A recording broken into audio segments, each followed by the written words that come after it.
بسم اللہ الرحمن الرحیم۔ السلام علیکم۔ روزانہ واقعات سننے کے لیے اس چینل کو سبسکرائب کریں۔ ایک واقعہ سیدہ فاطمۃ الزہرا کا ہے کہ ایک مرتبہ حسین کریمین دونوں شہزادے بیمار ہو گئے اور بخار اترتا ہی نہیں تھا، تو سیدہ فاطمۃ الزہرا نے نذر مان لی کہ اللہ اگر ان کو صحت ہو جائے تو میں 3 دن کے روزے رکھوں گی۔ چنانچہ حضرت علی نے بھی روزے کی نیت کر لی، انہوں نے بھی نیت کر لی۔ اللہ تعالیٰ کی شان کہ اللہ تعالیٰ نے دونوں شہزادوں کو، پھولوں کو، بچوں کو، پیاروں کو صحت عطا فرما دی۔ جب بچے صحت مند ہو گئے تو سیدہ فاطمۃ الزہرا رضی اللہ عنہا نے ایک دن روزہ رکھا۔ جب شام کا وقت ہوا تو سیدنا علی کچھ تھوڑا بہت لائے کہ جو افطاری کے لیے گزارا تھا۔ اللہ تعالیٰ کی شان کہ ابھی افطاری کا وقت تھوڑا سا باقی تھا کہ دروازے پر دستک دی۔ پوچھا کون؟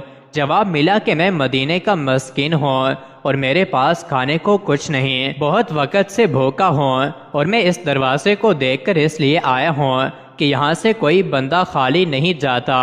چنانچہ فاطمۃ الزہرا رضی اللہ عنہا نے وہ جو کھانا افطاری کے لیے پڑا تھا اٹھا کر اس مسکین کو دے دیا، اور میاں بیوی نے پانی سے ہی افطاری کر لی اور اگلے دن کی سحری بھی پانی سے کر لی۔ دوسرا دن پھر اسی طرح گزرا، سارا دن بھوک پیاس برداشت کی، اور اللہ کی شان کے شام کو پھر تھوڑا بہت افطاری کے لیے جو بن پایا وہ لے آئے۔ تو ابھی افطاری کا وقت ہونے والا تھا، تھوڑی دیر رہ گئی تھی کہ پھر دروازہ کھٹکھٹایا گیا۔ پوچھا کون؟ جواب ملا کہ میں یتیم مدینہ ہوں، بھوکا بھی ہوں، سائل ہوں۔ تو فاطمۃ الزہرا نے جو کچھ گھر میں تھا وہ اٹھا کر یتیم کو دے دیا، پھر پانی سے روزہ افطار کیا، اور تیسرے دن کا روزہ بھی پانی سے رکھا، تیسرے دن کی بھوک پیاس بھی برداشت کی۔ آپ اندازہ لگا سکتے ہیں کہ تیسرے دن بندے کا کیا حال ہوتا ہے۔ جب افطاری کا وقت آیا تو کچھ چھوٹی موٹی چیز پاس تھی۔ کھانے کی افطاری سے تھوڑی دیر پہلے دروازے پر دستک ہوئی۔ پوچھا کون؟ تو جواب ملا کہ میں تو فقیر ہوں اور اس دروازے پر آیا ہوں کہ یہاں سے کوئی خالی نہیں جاتا۔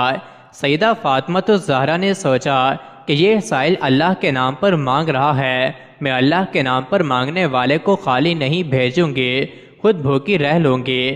چنانچہ تیسرے دن بھی انہوں نے وہ اٹھا کر سائل کو دے دیا۔